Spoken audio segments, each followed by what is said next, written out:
Righto, Toyota champs. Now let me introduce you to the best RX 5600 XT graphics card. Of course, I'm talking about the Asus ROG Strix version of this graphics card. Now they pretty much are the goat of all graphics cards. If you got the money, you buy the Strix. They're the ones that always sell out. They're the ones that got the best resale value. It's a no-brainer. If you want the best graphics card of any sort of graphics card, you get the Strix. In this video, I'm going to tell you why you would want to pay that little bit extra for the Strix, and also go through a bit of the performance of this graphics card, what it's good for. It is supposed to be the 1080p king, but this graphics card is better than 1080p. You can do some 1440. I was gaming at 1440 with this. Also, we want to see how good it performs in a Mac, and is it worth getting for a Mac for an eGPU setup. Now, my friend builds custom PCs, Dodgy Dave the Donut Eater. So he puts water blocks on the graphics cards when he builds them. Now, you might think, why buy a Strix if you're going to be putting a water block on it? Because the best part about the Strix is that heatsink. In this case, the 2.7 slot design, which has 2 times more contact on the GPU. It has like a really nice mirror-like machine sort of heatsink that gets the really good contact on the GPU and the other components. And that's why it's so good, quiet, cool, and fast. Now, if you're going to take that off, why would you buy this? And if you actually look at EK, they do special water blocks for Strix, because people know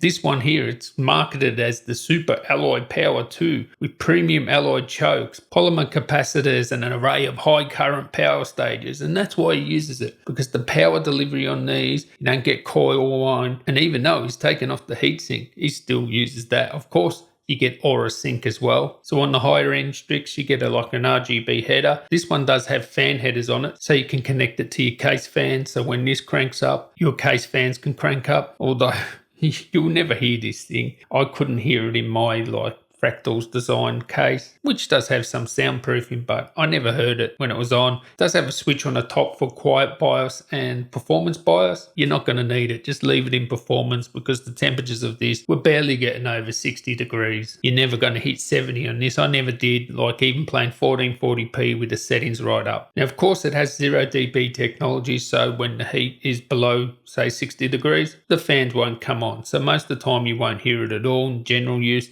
And even when you're pushing it, you're barely going to hear it, even in performance mode. And this has an overclock mode that gives it a 1670 MHz game clock and a 1770 MHz boost clock. Turning up the power limit, I was able to get an extra 100 MHz on the GPU and nearly 200 MHz on the memory. And this is already overclocked. So great performance. And of course, this will depend on, varying units. It is a 1080p king, so it has 6 gigabytes of GDDR6, which is more than enough for most 1080p titles. Something like Red Dead Redemption will use all that 6 gigabytes, and myself gaming with this when I was gaming at 1440p, it could use that 6 gigabytes already. So for 1080p, no problem. The 6 gigabytes is enough, but if you want to go to 1440p, it will hit that 6 gigabyte limit. So for I/O, it has HDMI 2.0B, 3 display ports 1.4, and a max resolution of 7680 by 4320. Also requires one 6-pin and one 8-pin. And I'll put the measurements on the screen there. So at the end of the day, how does this perform? This performs like every other 5600 actually. It's a bit interesting, because some you need to upgrade the BIOS to get good performance. This thing here performs, from what I can see, because I don't have any other 5600 XTs, but from what I can see on other benchmarks, overclocked to what I had at 10% better than most of 5600 XTs I've seen, and nearly 10 degrees better temperature. And you're going to have less noise. You have the cool RGB. And when I was gaming,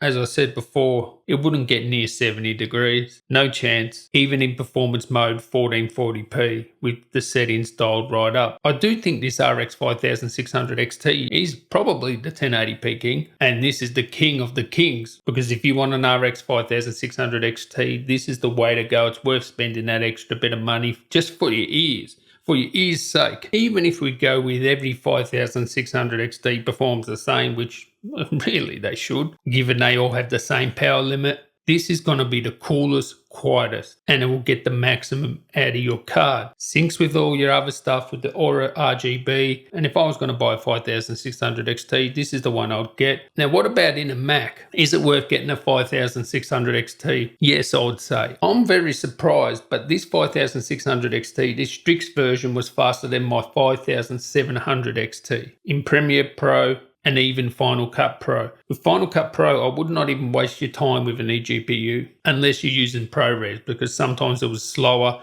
and there was some weird stuff happening where it wasn't even using the eGPU. And the 5600 XT was even faster than the Radeon 7 in an eGPU in Premiere Pro. Now, there will be certain scenarios where the Radeon 7 will be faster, like, Ash from Vitudio said, if you're applying a lot of film grain, that 16 gigabytes of memory helps you out, or to double the bandwidth of memory you get on the Radeon 7. But I think if you're going to go for an eGPU with a Mac, I had a Vega 64 Strix and that thing was amazing. That's your best bang for buck. Otherwise, this 5600 XT, that is the best bang for buck. And I don't know why it was faster than the 5700 XT, but it was. And even the Radeon 7 for the tests I've done. And if you get this Strix one, it's going to be the coolest and quietest. And yeah, the only thing you'll hear in your eGPU is the power supply, really. So anyway, thank you guys for watching. I'll catch you in the next one. Tally ho.